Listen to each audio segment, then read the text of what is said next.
Dans cette vidéo, on va regarder comment charger les données et surtout de regarder comment ça se passe en entreprise quand on vous demande de charger les données. Donc, dans les exemples, on a un fichier plat, CSV ou autre, Excel, et on va le charger dans une table de base de données. Cette table, elle va accepter les nuls et elle va prendre toutes les valeurs en varchar. C'est-à-dire quand on a un bonjour, ça va rentrer en varchar. Quand on a 90, ben, ça va rentrer en varchar. C'est-à-dire qu'en fait, on ne fait pas de vérification. Si on n'a pas de valeur, si on a un champ vide ou une colonne vide, ça va rentrer dans varchar, puisque c'est autant que nul. Donc elle accepte les nuls, ou même si on a des espaces vides, ben, ça va rentrer dans des varchar et ça va être vide. Dans la vraie vie, en entreprise, en fait, ça va faire planter les traitements parce qu'on n'a pas les valeurs attendues au bon endroit. Donc, ça va nous amener au contrôle. Quand on parle des contrôles, ben, ça va nécessiter de tracer ces contrôles, donc des tables de log, et on va lister ben, les gens, les services qui vont nous demander pourquoi ils ne trouvent pas la personne dans la base de données ou dans la table. C'est parce on doit être en mesure de leur dire ça a été rejeté. Comment ça se passe concrètement? Ben, on a un fichier plat qu'on va le charger. En tout cas, il y a plusieurs visions du contrôle. Ça dépend des technos qui sont utilisés. Moi, je parle de SSIS ou Talent. C'est les outils sur lesquels je travaille avec des bases de données relationnelles. Donc, généralement, je suis sur la source, un fichier plat. Donc là, on va le charger en état pur, c'est-à-dire avec les imperfections, et on va prendre tout en nul et en varchar, c'est-à-dire qu'elle accepte les valeurs nulles et elle va accepter les varchar. Là, on va lancer les contrôles. Quand on contrôle, ben, on a les rejets et on a les logs. Les rejets, c'est dans le détail pour dire euh, la personne, on l'a rejetée pour tel motif, parce qu'elle n'avait pas de prénom, elle n'avait pas d'adresse ou elle n'avait pas de date de naissance. C'était vide ou la date de naissance, elle était corrompue. On n'avait que 999 à la place de 1900. Et là, on va loguer pour dire combien on a rejeté. C'est dans la globalité. Donc là, c'est au grain et ça, c'est vraiment la globalité. Et cette table-là, ça va servir pour avoir un tableau de bord pour voir à peu près ce qui a planté. Cette table-là, ça va servir à générer des rapports ou pour les propager avec les services concernés qui demandent pourquoi les données ils ont été rejetées, pour qu'ils soient informés, pour qu'ils corrigent par la suite. Donc là, une fois qu'on a contrôlé les données, à ce moment-là, tout ce qu'on a accepté, qu'ils ont passé nos contrôles et que c'est valide, ben, on va les charger dans les tables typées. À partir de là, ben, on parle, donc ça va partir dans la suite des traitements. Donc juste de manière générale, quand on parle des data warehouse ou dans la data, on a, on récupère généralement de la donnée quand on est dans un centre data. On récupère généralement d'une source de données, d'un service ou d'une source extérieure de la donnée. Donc elle est stockée en staging. C'est une table ISO au CSV, c'est-à-dire qu'elle correspond exactement au CSV, plus ou moins contrôlée pour que ça soit traité par la suite. Donc là, on a deux visions, on a l'ODS, DSA et DWH, où on a le staging, l'OPR et les deux WH. Donc on peut aller passer directement du staging à l'OPR, comme on peut passer du staging au DSA ou au DWH, au Data Warehouse. Et ensuite, on a les data mart et tout ce qui suit. On a plusieurs possibilités. C'est juste qu'il faut garder que quand on charge un fichier plat, on a, on a ou bien qu'il est en STG ou bien en ODS. Voilà. Il y a d'autres visions qui disent que le DSA doit venir avant l'ODS. C'est des points de vue, moi je le perçois, je le vois comme ça. Donc là, on a un CSV qui a été chargé en état brut. Ensuite, euh, on a contrôlé les données. Donc de l'état brut, on les a contrôlés. Quand ils sont valides, quand c'est OK, ben ça passe à la table typée. Et cette table-là, elle se trouve au niveau du STG.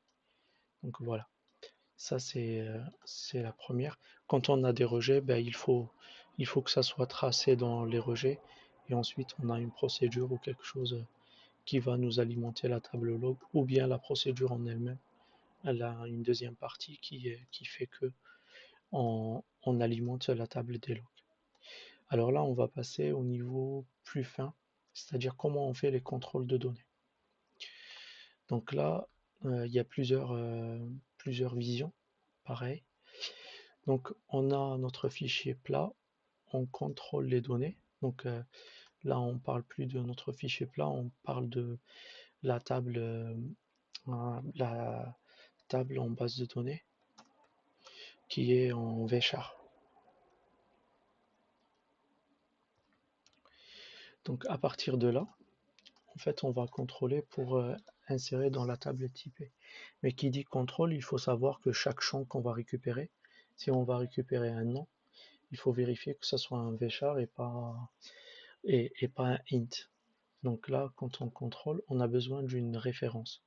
C'est-à-dire, quand on sait qu'on est au client, la table client, la colonne nom, il faut que sur toute la colonne sur toute la colonne nom, on a besoin de trouver que des varchars.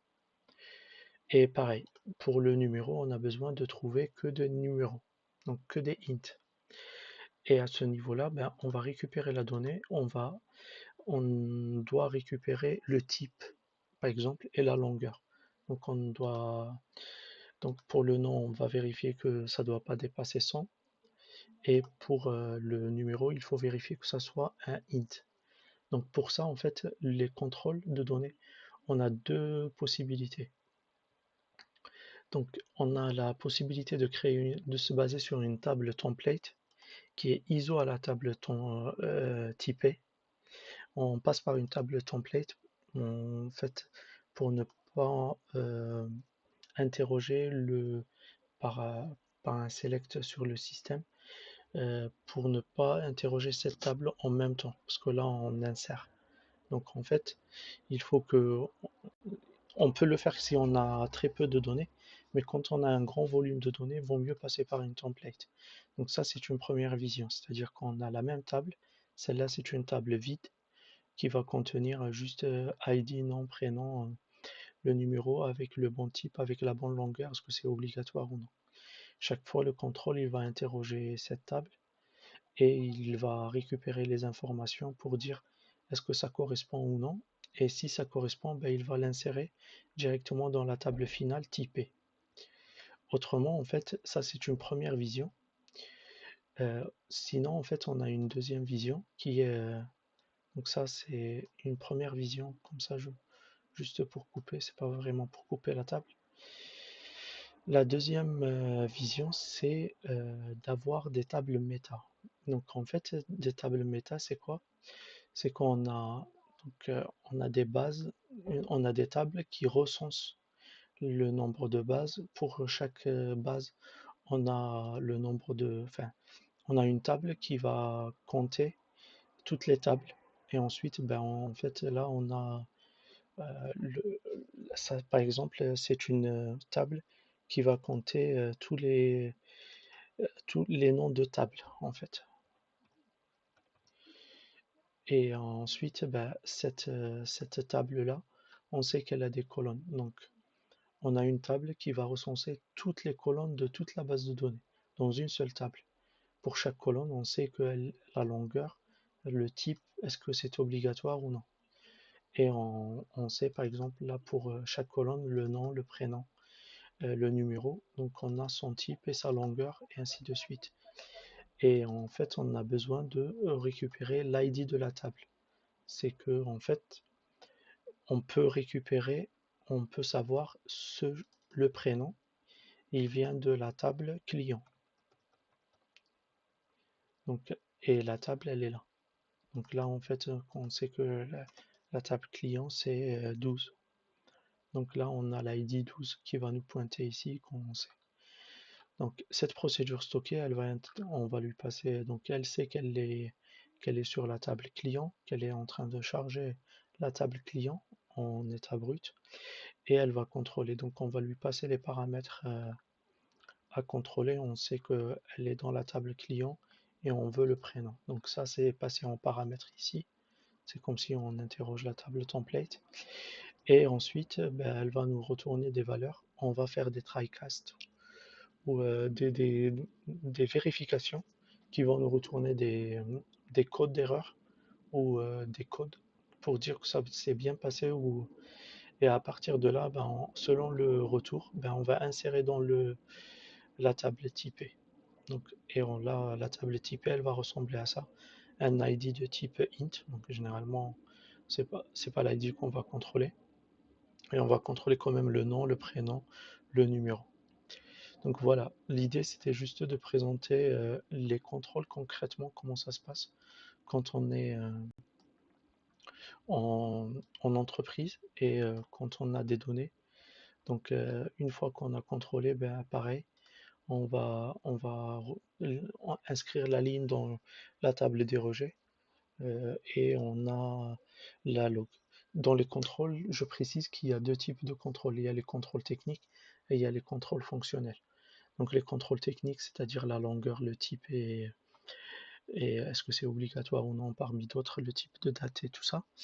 Les contrôles fonctionnels, c'est que est-ce qu'on a une donnée qui a du sens, c'est-à-dire qu'on n'a pas une personne qui n'a pas de contrat, qui n'a pas d'adresse, qui est orpheline. C'est-à-dire que quand on insère la personne, ben, on l'insère, mais quand on insère une adresse, on a besoin de vérifier.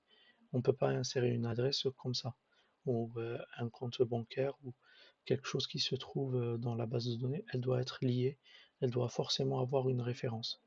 Un contrat, il doit avoir une personne souscrite dessus.